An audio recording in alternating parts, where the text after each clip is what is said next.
Bask in his light and let it be. Let go, don't stress, and just be free. Good morning.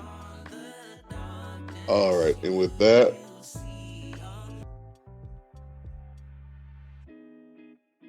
let's go to the word. I'm Carlos Young, and this is Yvonne Young. And we are going to, let's start with the word as a foundation for our budgeting. Go ahead, Queenie. Let's do the Old Testament first. Coming from Proverbs chapter 6, verses 5 through 6. Free yourself like a gazelle from the hand of the hunter, like a bird from the snare of the fowler. Go to the ant, you sluggard.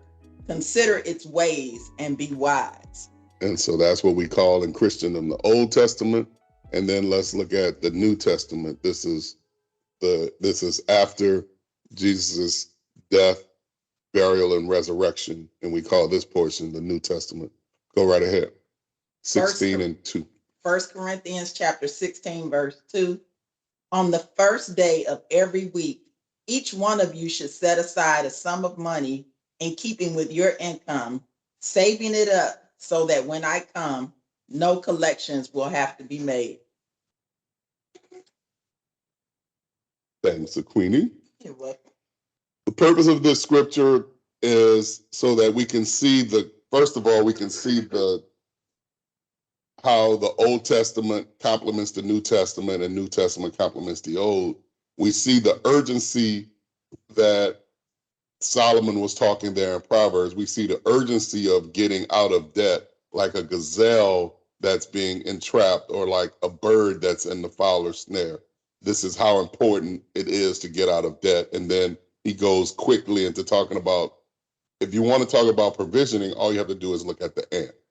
Then we come forward thousands of years to the New Testament, and we're talking about the provision that Paul is writing here to the church at Corinth, and he's saying, set aside some money so that I can take to the poor people in Jerusalem. But he says something very peculiar there. He says, I want you to set aside money as you are prospered. Set aside money as you have been prosperous. And this is the part where in weeks past, I've spoken about it is wrong scripturally to continue to ask folks to give when they're in their poverty. It's particularly wrong when too many of our churches are not governing their finances well. What do I mean? This is a heavy challenge that I'm making. What I mean is that we're going through this budgeting series, and then you're going to see how much is set aside for giving, how much is set aside for spending. I want to challenge you in Christendom. I want to challenge you all. Look at your church's finances and see how much by way of income, which is the charitable gifts of the people, and then look at how much is going out towards the Great Commission. The Great Commission is to go, to teach, to help, to clothe, to feed. And if that number is skewed heavily towards the administration of the building and of the entertainment within that building, then I have no qualms in saying, look, let's get your home house in order before you start giving so much moolah to a church that's not giving back to the community that it serves.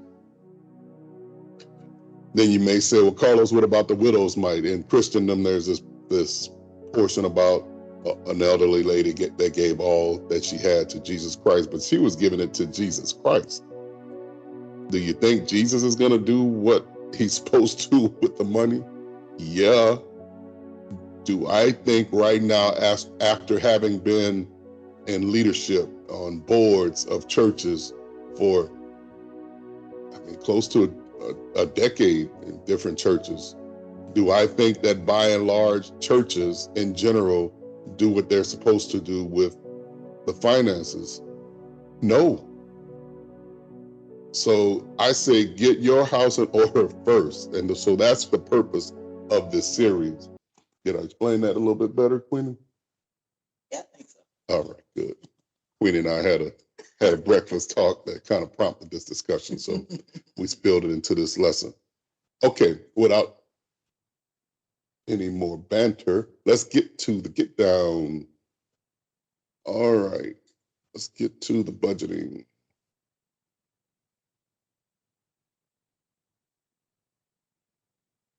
And oh, all right, let me move this over to the monitor.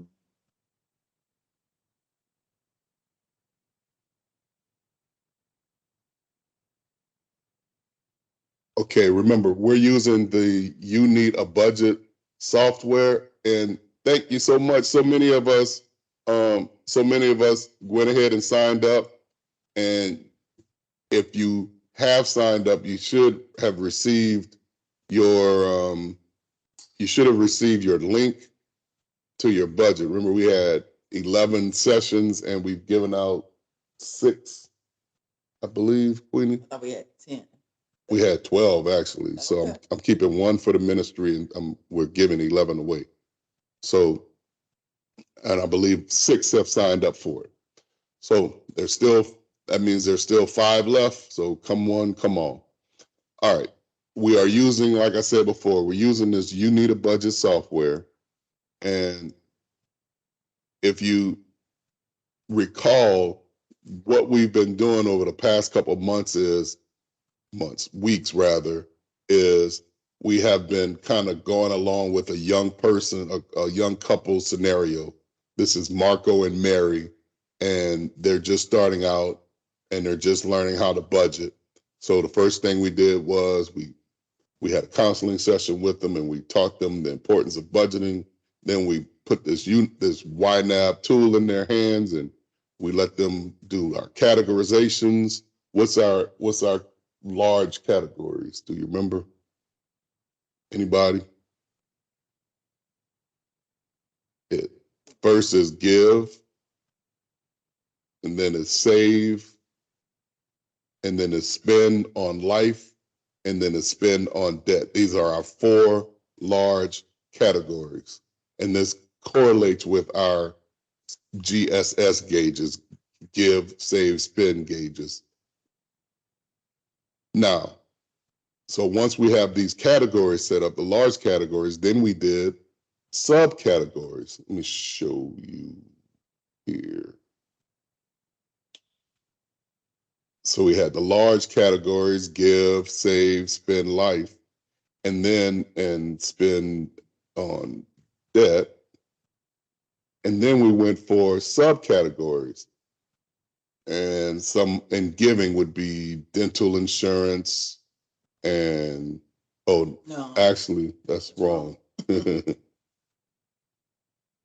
Just did that so we could move it down. Look how easy it is to move it, y'all. Woo-hoo. Pop. Now it's in the right category. All right, but I heard you, Chase. Chase, you gave some good insight last week. Chase was asking about what about insurance? And so now we added that as a subcategory in spending or life. All right, giving. Some giving categories would be charity and church tithes, for instance.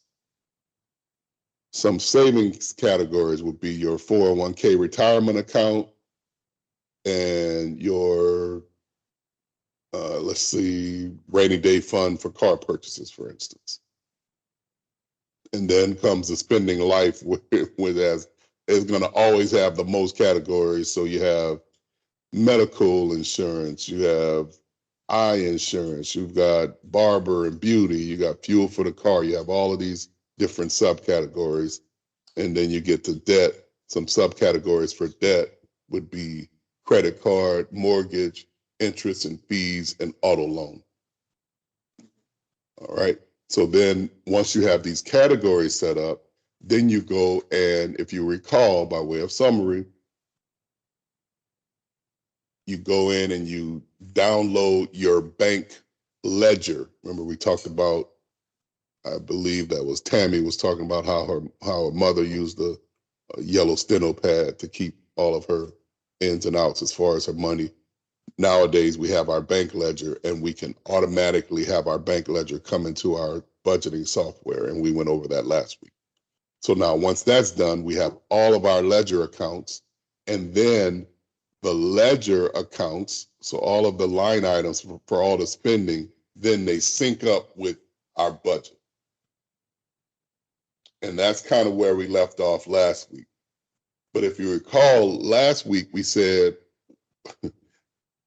what we said was, we said that we're going to advance this Marco and Mary ahead as if they've just been spending. Now, and this is what I advise for anyone when you first start a budget, you don't know what you don't know yet. So just kind of spend normally for a couple months. And then once you have a record of your spending for a couple months, then you'll be able to see where you need to make improvements to your budgeting. Okay? So that's where we are. So we stopped last week, and now we stopped last week with just categorizing and syncing the ledger to the budget. And now this week, it's as if we're advancing ahead by 3 months. So that's where we start today. All right, so if you look at these categories, right? I got it separated by payee. So the first thing is the 7140 Club. Man, this couple loves the finger pop. So you see their from August to November, you see their 7140 Club spending. Likewise, you see their internet spending from August to November. They sure are spending a lot going out to the club. Yeah, they like their finger popping. And then you got your haircuts there. And then I want to spend a little time on this. Here's the paycheck. And thanks again to Chase for this, because you asked a question about this and it kind of begged an answer. So let's deal with it. This is how I like to set up when I'm doing budgeting, this is how I like to set up my paycheck. So you take your check stub and you look at all of the things that are being taken out of your check stub, and you basically recreate your check stub within your budget. Why? Why do we want to do that? Well, we want to do that because there's a couple reasons. One is you want to be able to see where your money is going even before it hits your bank. So you don't want to take it for granted that your place of employment is going to do what they're supposed to do with all your money. Now, I'm not saying that they're malicious in their intent. I'm just saying people make mistakes, or maybe you made a mistake. Maybe you assigned some money to a category or to some insurance that you don't even need anymore. So you take a look at this, right? So, and this is the way you have to set it up in most budgeting software. So you have first of all, you have to set up what's called a split category. And just go up here. I'm gonna go on this barbershop one just so you see how split categories work. All right. Let's say you got to come into this category, and then you say split multiple categories. Okay, split multiple categories, and then it drops down more categories for you to add. Okay, so that's what I've already done that on this one. Okay, and then when you need to add, I think it gives you a couple splits, and when you're doing your pay stub, modern day pay stubs, you're gonna have multiple line items, so you just keep adding another split. All right, so that being said, here's the trickiest part with this is the inflow ready to assign category. That's what it's called, and you need a budget. It may be called something else, but this is your main income category, your inflow. You categorize that, that's your gross income. Income ready to assign is when you look at your pay stub, that's your gross income. So that's probably the top line number before you start getting all that stuff taken out. And that's the one when you start shouting like, goodness gracious, look at all the taxes I'm getting taken out. Anyway, so that's that one. And then you go in and you look at what's your take home pay. And that's what you put here in this split multiple categories box. And then you go in line item by line item and recreate your pay stub. So you have your Medicare tax, healthcare insurance, dental insurance, life insurance, 401k, life insurance, eye care insurance rather, and income tax. You see that? So once you have all of that set up, then you have an option. You can set it as a recurring, which you're going to get paid every month or every 2 weeks or what have you. So you can set this up as recurring. So you can just set it and forget it. You never have to do it again. And so this is what Marco and Mary did. So you see how they had their pay for August and then September, then October, and then November. Okay, a lot going on with that. Let me come back and put it on Queenie so she can answer the question. I'm just joking. All right, any questions on what I talked about so far about the initial setting up of your split accounts? This is Sammy. When you did the last showing, that extra window that pops up, that's just a category that you go to, correct? That extract. Not that when you had a window that popped up and it seemed like it extracted. And I'm actually on my phone, so yes, that window. Okay, Yeah, so you click on. Okay. Yeah, I had already done it, so it pops up with this split account pop-up window, if you will. So once you categorize all of your spending, you can go and do that, what you just did. Yeah, once you do it once, Tammy, for your paycheck. Now, mind you, this is a split. I only use splits a few times in my budget. Okay. One that I always use is going to be on my paycheck.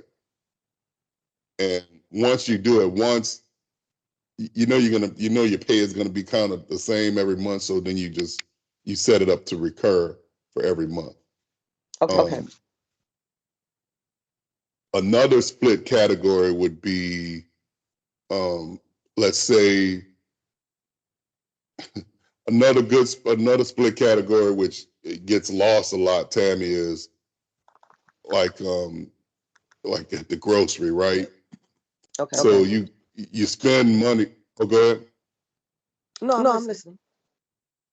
So you have, so you're going to get a bill from Kroger, and that bill may be expenses for the house, and then maybe you bought some goods for Lighthouse Marriage Ministry. So you would want to split that into groceries for the house, and then you would split the other part into charitable giving. You see what I mean? Yes, I do. All right. Thanks for the question. Thanks for the dialogue. Okay. Then I just want to keep going down. Let's see, anything else here? Oh, here's another split category that I like to do. Here is Capital One. Here's a credit card bill. So you're going to have basically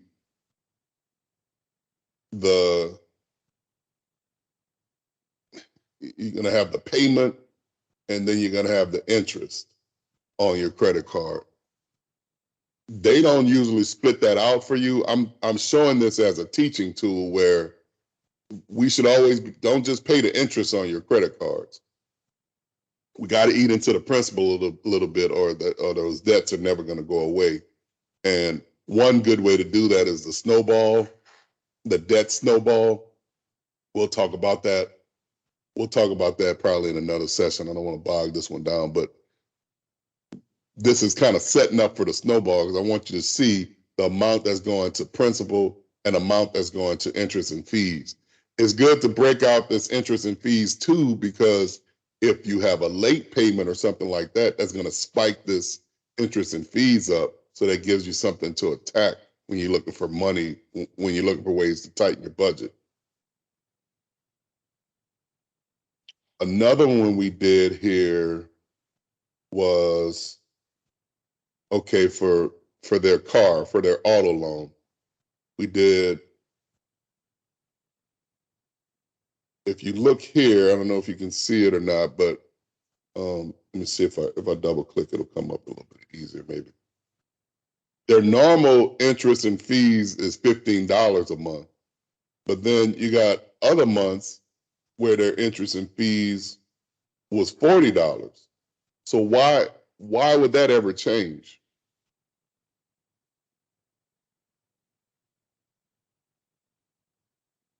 I'll point to a clue here. They were late on the payment. There you go. The other payments looks like their payment is supposed to be at the beginning of the month, but this time they didn't pay it until the 19th. So for more credit, just like any other loaning agency, they assess a penalty. So that's why you get that $40. That's why I like to split that out so we can see all the different areas of where our money is going. Okay. All right, and then you got church tithes in there, and then you got HEB. So this is kind of how your ledger will look month over month. Now, once we do that, then we can come to the budget. Now, let me explain some things that's unique about this You Need a Budget. We started budgeting in August. Let me point to some highlighted areas that's unique to You Need a Budget. One is this ready to assign. Okay, so back in August, you look at this number, this ready to assign number, 3850. So that's the total amount of money that you have in a given month to assign to categories, to assign to spending. But then what I want you to look at, I want you to look at that first. And then secondly, I want you to look at the activities. Something's not meshing here. You see that? You see how you're spending more than you're bringing in? So then I know, like, I want us to be appropriately concerned. I don't want us to be so concerned that we throw our hands up in the air and give up. But I just want us to be able to take a look at all right, we're a little out of control here with the amount of money that we're spending. And this is in August. Okay. The third thing that I want you to look at as far as summary things, I mean, I want you to look at line item by line item, but as far as summary, just to kind of see where we are in any given month, look at this age of money. This is very unique to, I don't know that anyone else is doing this, but You Need a Budget. You Need a Budget is based on this theory of having your bills paid a month in advance.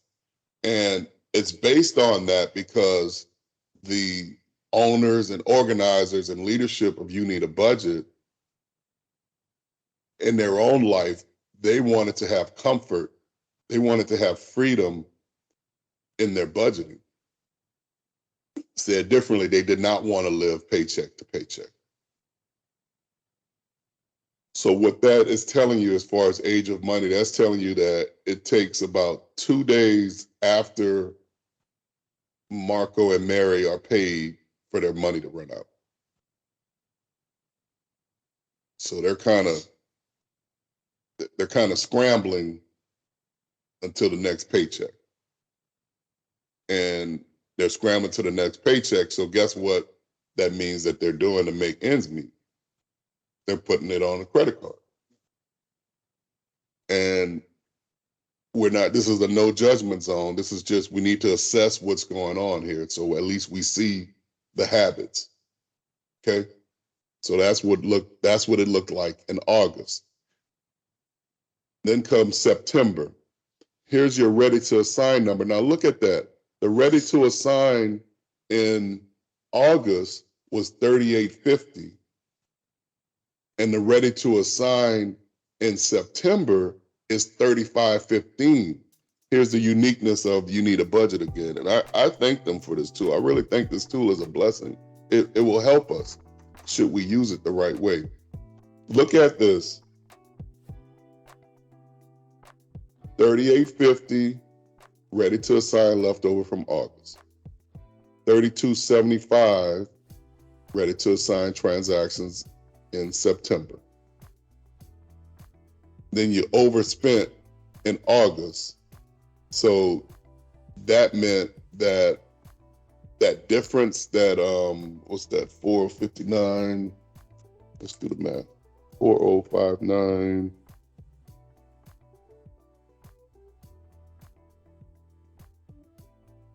so that's a difference of $209. So now you have $209 less dollars to assign in September because you overspent in August. So it's trying to create a mental invisible penalty when you overspend so that you can stop overspending. You see that? Mm-hmm. Said differently, it's not allowing you to say, well, I just put it on the credit card. It's saying, no, there's something you have to do, or you're digging yourself more and more in the hole. And this is what it looks like financially. Again, we want to look at, so we looked at that. Now we want to look at our spending. How much did we spend? What was our activity? 4,026 in September, whereas in August, it was 4,059. So we're spending around $4,000 on a 3,850 income. Then we come to October, we're spending even more. And this is just life, right? I'm just going along. The tendency is not that we spend less if we're not budgeting. The tendency is that we just keep creeping up, spending more. So now on that same amount of income, on that 3,850 of income, now we're spending 4,190. You see that? And then in November, now we got a holiday coming in. We spent even more. Now we spent 4,469, right? Isn't that true? The holidays, we got to make our gumbo. We got friends coming over. And now we're spending even more money. Yeah, but that's our income isn't going up. Yes, ma'am? I was saying that's when the budget goes out of whack because you're continuously buying stuff, sending the husband to the store to get more stuff. And it's out of control. It gets out of control. Starting to prepare for your Christmas spending. Right. Finding that Black Friday sale. That's right. That's right. So let's look at some reports. What does it look like? So that's what it looks like numerically. What does it look like? Let's just look at some of the categories, right? So all the categories of spending, 71% of our total spending is on that spending life category. Spending debt is 2678 and giving is 795. Then the tool allows you to break down the spending in life. Okay, what does that really mean? 23% is going towards rent. And 1695 is going towards income tax. And nothing so these are some things we can control, some things we can't. We can't control income tax. Only way we control that is by who we vote for, but I don't want to get into a political discussion. All right. All other categories was 1239, fun money 950, going out and dating is 700. Queenie thinks they're spending too much money on dating. I would concur. Medicare tax, there's another one, unless you get with your political parties or political representatives, that ain't going to change. Healthcare insurance, probably not going to change. Gas for home is something you could do about that. groceries, something you can do about that. But what this at least tells you when you look at it like this is that, man, of the categories I can deal with this fun money category. I can deal with this going out category. You see that? You see how you kind of get a picture of, all right, these are some areas that I can get a hold of. Then net worth is going negative. That's not really a good net worth because it doesn't take into account your assets. I mean, he's got a car. We'll do that next time. But let's look at the income versus expenses. So over this 3-month period, you averaged, I mean, you got paid $37.25 as far as your income coming in, your take home. And then, so your total was $11,175 over that 3-month period. That's not a bad, I mean, that's not a bad income for a young family, for a young person. It's not necessarily an income problem unless you're not going to change your spending. But anyway, then you got your giving total, then you got your savings, and then you got your life expenses, that big $9,000 number. So you got $9,000 of your 11,175 trapped into this life spending total. And most of these categories are things that we can affect. And then we got these credit card debt, 316, 382 in interest and fees, that we know that's something we can deal with. And then we got this auto loan total. This is total over 3 months, 1680, and then our student loans 300. So as far as our debt, we have 2678 over these 3 months, but we live on a month to month. So on average, we're spending $892 on debt. Wouldn't that be a great feeling? I mean, if we didn't do anything else, wouldn't it be a great feeling if we could somehow just get rid of that debt number? Wouldn't that liberate us some, you know? Absolutely. All right. Now, let's get back to it. So now we look at it from a high level. And this is what I recommend. This income versus expenses, this is what I would do in the family meeting monthly. So right now it's just Marco and Mary. So when they have their monthly family meeting, what they should be doing is going line item by line item, looking at, the income. All right, the income is what it is for now. All right, let's look at the giving. We've been tithing, but are we tithing into a fruitful church? At least we should be asking that question. I know it may make some folks uncomfortable, but it's biblical. We should be giving as we are prosperous to give. Looks like we're not prosperous. We're digging ourselves in the hole. So that may be an area, to kind of take a look at. Now, we look at some other items. 401k, I don't know if we want to touch that. Well, let me ask you, what's an area that you would look at for them to tighten the budget on? What's some areas that pop out at you?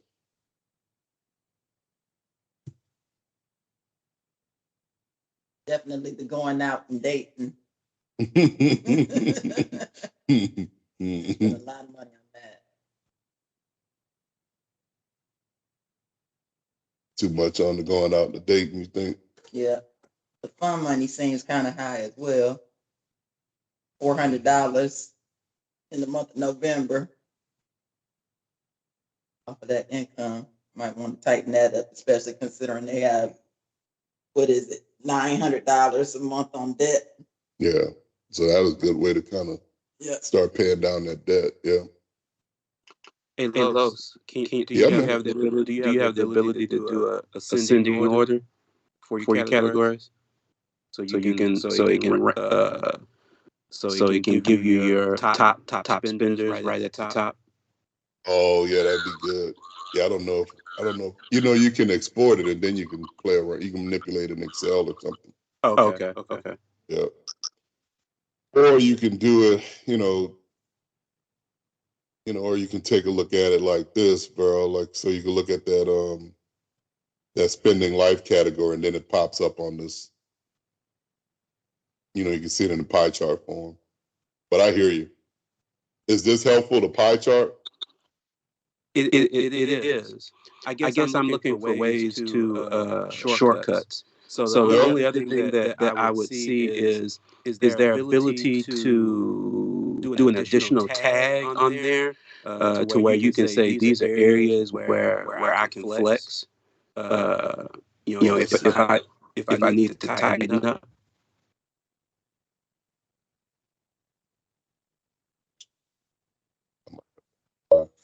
I grouped that question. These are good questions, man. Can you flag it? Okay, let's say if you wanted to. All right, so fund money. Flag this thing. I guess you can enter a note. Sometimes you can't flag. I'm gonna take a note on that. Yeah. You want to like to see a yellow highlight on that line item? Oh, So like a tag. So you my can do bad. multiple tags and things. Yeah, you know what? Yeah. So they have this progress bar.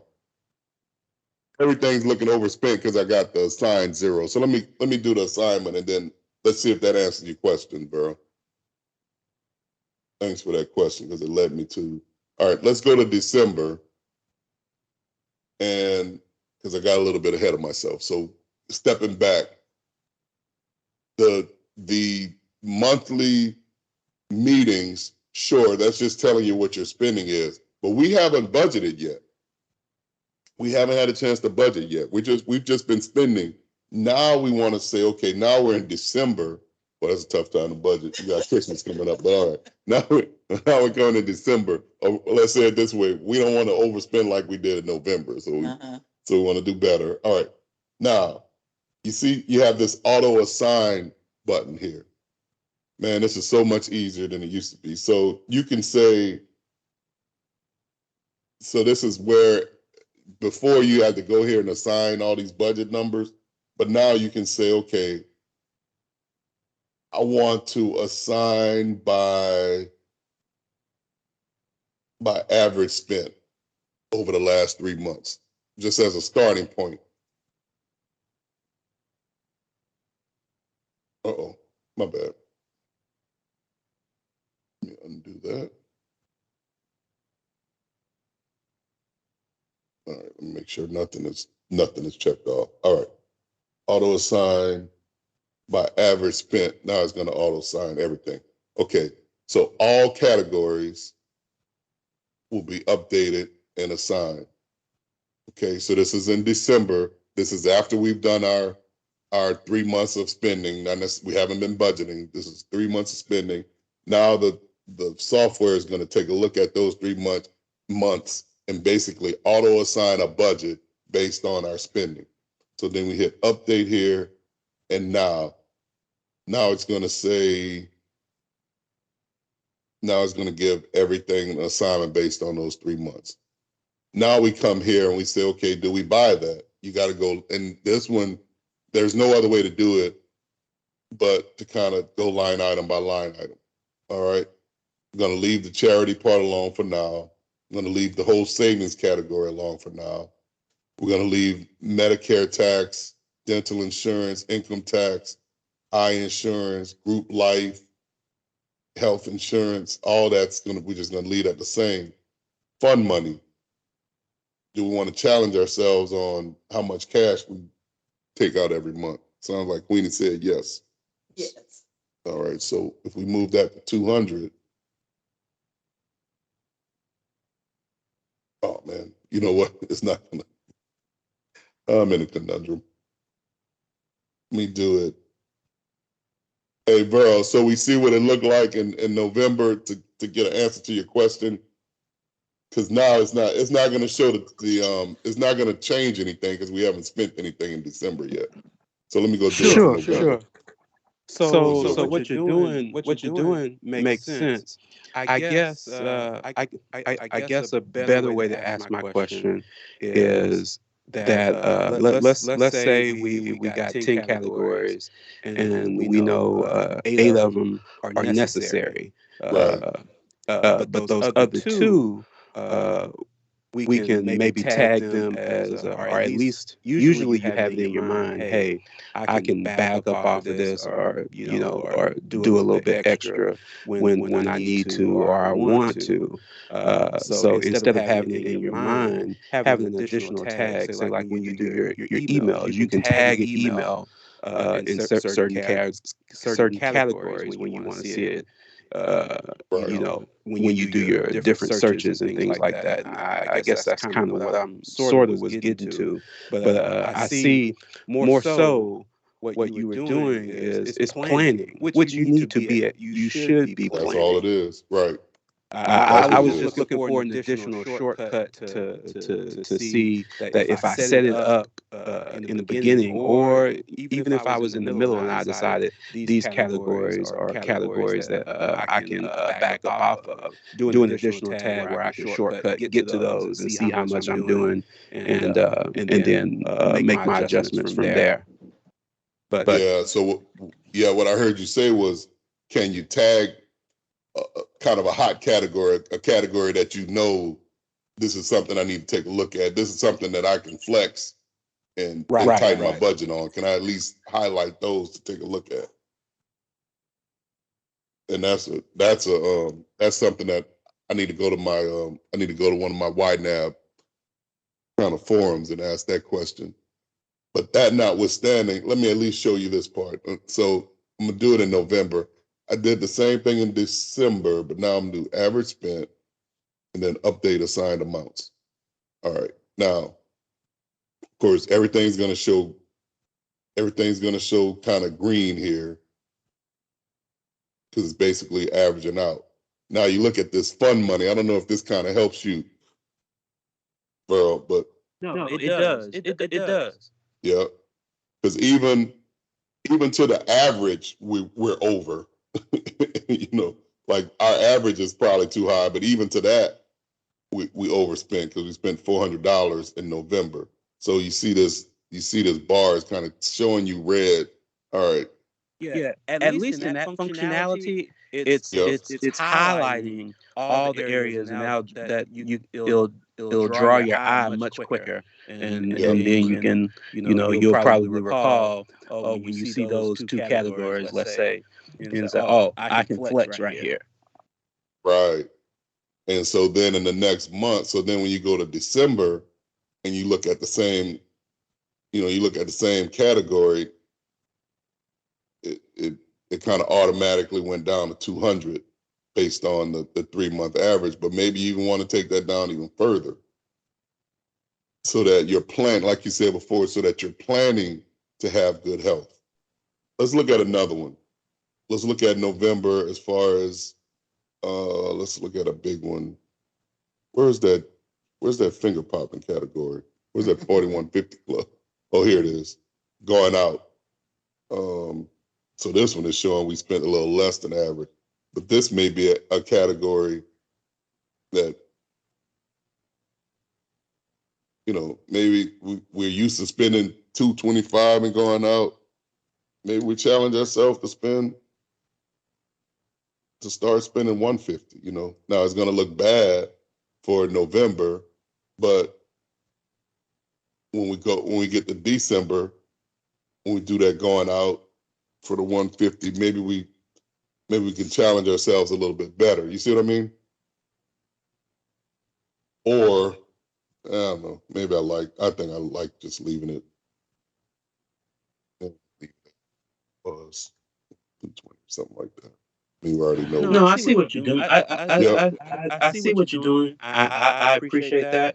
Sometimes if you are going to set a budget, being consistent Yeah. is going to be a good thing. But if I guess if you are, what's the word I want to use? If you are also consistent in checking the reports, or Yes. diligent in checking your reports, you'll see the percentages are down in those certain categories. That's right. That's right. You're correct. Now we come down here. There's another category I want to look at, kind of to Verl's point. Okay, what are some of these hot areas that we want to look at? Queenie talked about it before. Here's that dining out one. So we overspent on that one, $85. You got a choice to make. Okay, do you up the 85 and take something from fund money? So you can kind of trade here. Do you want to spend $85 in dining out for a month? I think that's fairly reasonable. So you go up to 85 there, but that's $35. You got to kind of make that up, right? So do you need to do 51 in gaming? Maybe you only do $40 in gaming, and then maybe you come to that fund money category. Maybe instead of 266, maybe you do 220. So you see how I don't think it's constricting you. It's basically saying, look, you got a finite amount of money to deal with. Let's group it into categories based on your past spending habits, and also let's take a look at tightening where we can in the future. Let's look at one more category. I want to make sure I answer your question, Verl, and I want to make sure that we're true to some of the things that we've learned experientially as far as budgeting. So let's look at this category, this interest and fees. This interest and fees, I mean, in a perfect world, it should be zero, but anything in interest and fees that has to do with a late payment, we really ought to challenge ourselves. So we should go back and take a look at that. Instead of that $92, and we know we have some late payments in there, maybe we challenge ourselves to that being 50.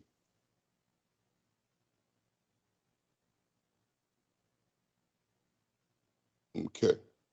Now, with this being done, now we have our assigned all right.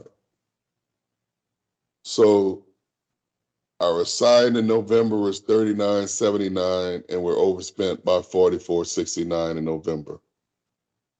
So we gotta get down to that 3,700 number. There's nothing we could do. November is kind of in the past now, but in December, when we look at our assignments, we got our assigned in December is $39.79. So we're a little bit better, but we still need to take out about $300 in assigned spending so we can get to that feel good number so that we're not overspending every month. And I'm just going to stop there. So if we were to kind of take a look at the give, save, spend gauges, if we were to take a look at the give, save, and spend gauges for Marco and Mary right now, it certainly wouldn't be anything profitable. I mean, they're struggling right now, but we congratulate them because they're at least looking at ways to get better. And just like anything that you want to do, losing weight, learning a new language, whatever, you got to first do an assessment of where you are. So that's kind of what we've been doing over these last couple sessions, is basically doing an assessment of where they are. And an assessment of where they are is they need help, but we're here to help them.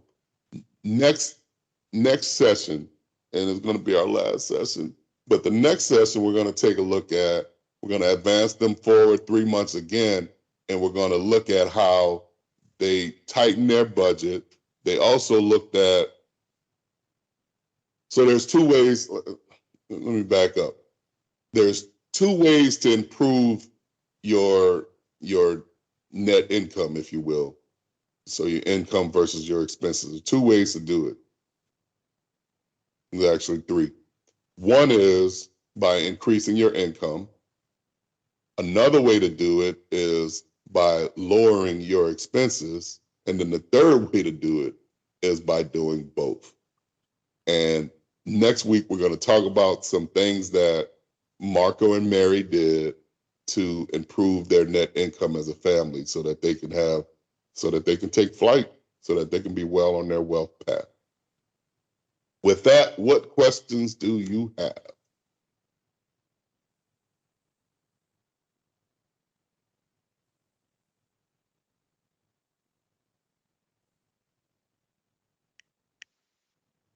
No. No questions. Great lesson. I usually get lost in the analysis part of it.